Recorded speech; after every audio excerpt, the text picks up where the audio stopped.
around day 17 of development, two areas of ectoderm, one cranial region and one caudal region, push ventrally to the endoderm layer, excluding the mesoderm entirely to fuse with the endoderm and form two bilaminar regions. The cranial bilaminar region develops into the oropharyngeal membrane.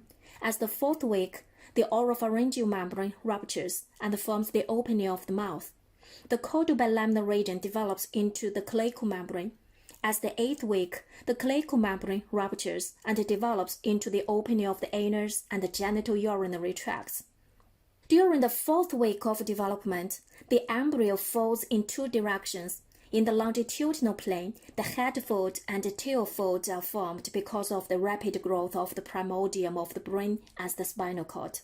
During the lateral folding of the embryo, part of endoderm of the yolk sac is incorporated into the primitive gut.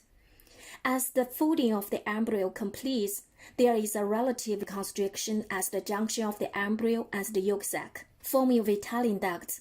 The remainder of the yolk sac is connected with the primitive gut, not in the cranial and caudal end, just in the middle, by way of the vitelline duct.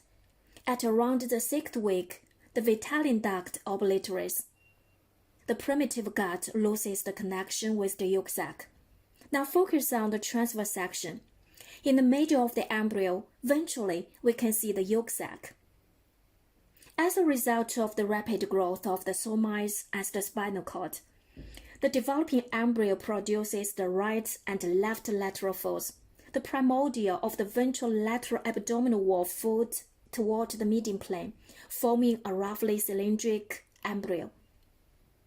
In the transverse section, the lateral mesoderm splits into dorsal parietal mesoderm layer and ventral visceral mesoderm layer. Parietal mesoderm forms the chest and abdominal wall, and visceral mesoderm forms the wall of the primitive gut. More specifically, the endoderm becomes epithelial lining of the gastrointestinal tract. Visceral mesoderm becomes the muscular wall of the gastrointestinal wall. The mesoderm also gives rise to the parietal and visceral serous membrane of the body cavities.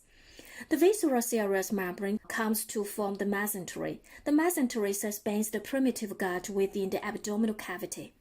As a result of the lateral folding, endoderm is incorporated into the embryo to form the primitive gut. The primitive gut is divided into three regions: foregut, midgut, and hindgut. At its cephalic end, the foregut is closed by the oropharyngeal membrane, separating the stomodium from the primitive pharynx. At around the fourth week, oropharyngeal membrane ruptures, establishing an open communication between the primitive oral cavity and the primitive pharynx. At the fifth week, the foregut also gives rise to the trachea and lungs. Embryologically, digestive system and respiratory system are closely associated and keep open communication as the pharynx and the larynx. If we take a bite of a delicious fruit, normally the fruit passes through the pharynx and then goes into the stomach. In a word, the endoderm gives rise to the epithelial lining of the digestive and the respiratory tracts, and the parenchyma of the digestive glands, tonsils, thyroid gland, parathyroid gland, and thymus. Endoderm also forms the epithelial lining of the tympanic cavity and auditory tube and epithelial lining of the urethra and urinary bladder.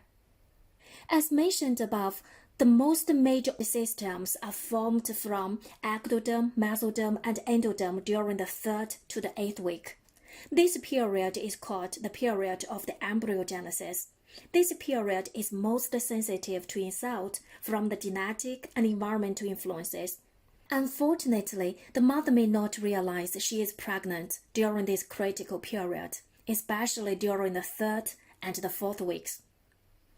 Understanding the main events of embryogenesis is important for determining possible causes of further malformations. Well, this is the evolution of the endoderm. Now share one case. A 28-year-old woman has been a heavy cigarette smoker. She was informed that she was in the second month of pregnancy. As a future doctor, what would you likely tell the patient about her smoking habit and possible impacts on the embryo and the fetal health? Think about it and leave your comments on the discussion forum. Thanks.